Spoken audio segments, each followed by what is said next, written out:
Hey, would you look at this? It says some PLA filament is biodegradable and is made from things like cornstarch. Huh. And it says you probably shouldn't eat it because it's got various additives in it that wouldn't be healthy.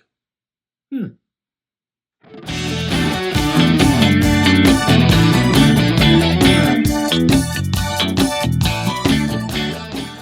Hello, and welcome to another episode of Layered Wisdom. Today, we are going to talk about plastic. That's right, filament. When people first get into 3D printing, one of the questions that they ask is, okay, this is neat, but what in the world is all this weed whacker line I have to buy? And today, we're going to meet the three most common filaments that you'll use in 3D printing. Think of them as your starter team. They are PLA, PETG, and TPU. Each one has its own personality, kind of like neighbors. One of them is friendly and easygoing, one is tough but polite, and one is flexible enough to teach a yoga class.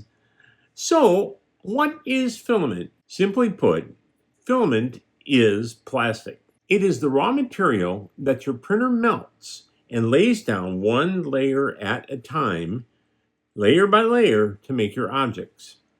If you could imagine a hot glue gun that was extremely precise and slightly obsessed with organization, then you probably got the idea. Now let's start with the filament that almost everyone meets at first. That's PLA, or as I like to call it, the golden retriever of filament materials. PLA stands for polylactic acid. It is made from renewable resources like cornstarch and sugarcane. So, yes, technically, you are printing with something that started life as cake ingredients. Oh, no cake for me, John.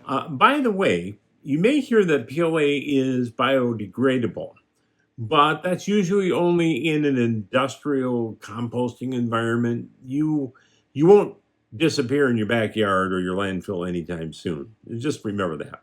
PLA is very easy to print. It holds its detail very beautifully, comes in all kinds of different materials, all kinds of different colors. It's very good for decorative indoor items. However, it does not like the heat. If you leave PLA in a hot car, it may turn into modern art. Now, the same is true for sunlight. PLA does not stand up well to UV radiation. It's not ideal. Sun and heat can warp PLA over time. Now, that being said, PLA comes in all kinds of colors and styles. There are matte finishes, there are silk finishes, there's metallic, there's wood filled, there's marble, and my favorite, glow in the dark. In fact, there's even filament that is color changing as you print it. Basically, if you can imagine it, somebody's come up with a PLA for it. So if PLA is the friendly beginner, then PETG is the dependable pickup truck. It stands for polyethylene tetraphthalate glycol, and I know I didn't pronounce that correctly. And while it sounds like something you'd hear like during a pharmaceutical commercial, it's actually very practical. PETG is stronger and more flexible than PLA. It is technically renewable, by the way, because the PET part of PETG is actually the same plastic that's used in plastic water bottles. Now, PETG is tougher, it's slightly flexible, it's more impact resistant and more heat resistant, and it actually will work well for outdoor prints. For example, I've got my little pill popper here. I can print this in PETG. Tool holders like this one I have on my wall. Garden accessories like this hose reel holder that I printed. And so it can handle moisture. It can handle sunlight better than PLA. You can think of it as your leave it on the porch and forget about it filament. Now, usually PLA comes in glossy finishes, and strong engineering colors. These frogs, for example, that I printed are all printed in various PETG colors.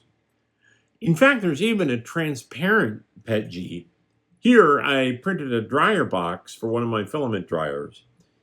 And we're going to talk about filament dryers in a video coming up. PETG is usually more about function and fancy, but it still looks great. Okay, so now it's time to meet the yoga instructor of filaments, and that's TPU. TPU stands for thermoplastic polyurethane. And the important thing to remember about TPU is that it is flexible. It is really flexible. You can bend it, you can twist it, you can pound on it, you can generally annoy it. It will just keep coming back for more.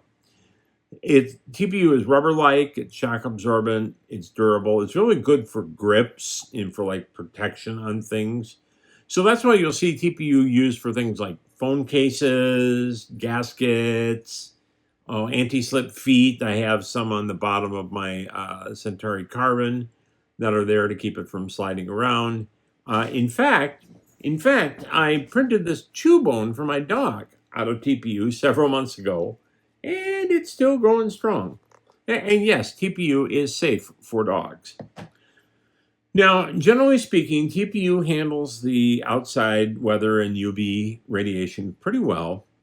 It's usually focused on performance, but you can find it in colors. You can find it in black and white, red and blue. I've even seen transparent TPU. Now, one thing to keep in mind with TPU, and TPU comes in various hardnesses. If you're looking at it, you're going to see numbers like 85A, 90A, 95A, 90D, like that. These refer to the hardness level. Usually, the higher the number and the higher the letter, the more stiff the TPU is. The bone that I printed here, I printed in 95A, so it's stiffer. However, that being said, even 95A can feel like a rubber band when you're trying to feed it into your printer. Okay, so I talked about the fact that TPU filament is really flexible, and I figured the easiest thing to do is to show you. This is TPU, and I can just like basically wrap it up in a knot like that, and just fine. It's nice and stretchy, and boingy here, and that is then the problem, because if you're trying to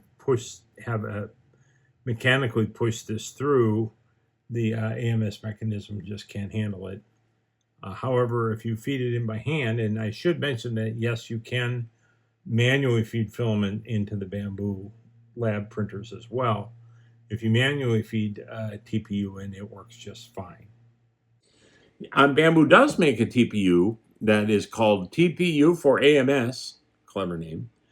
It's stiffer. This little coaster is made from TPU AMS, and it still has the flexibility and durability of TPU, but it's hard enough that it can be pushed through by the AMS unit.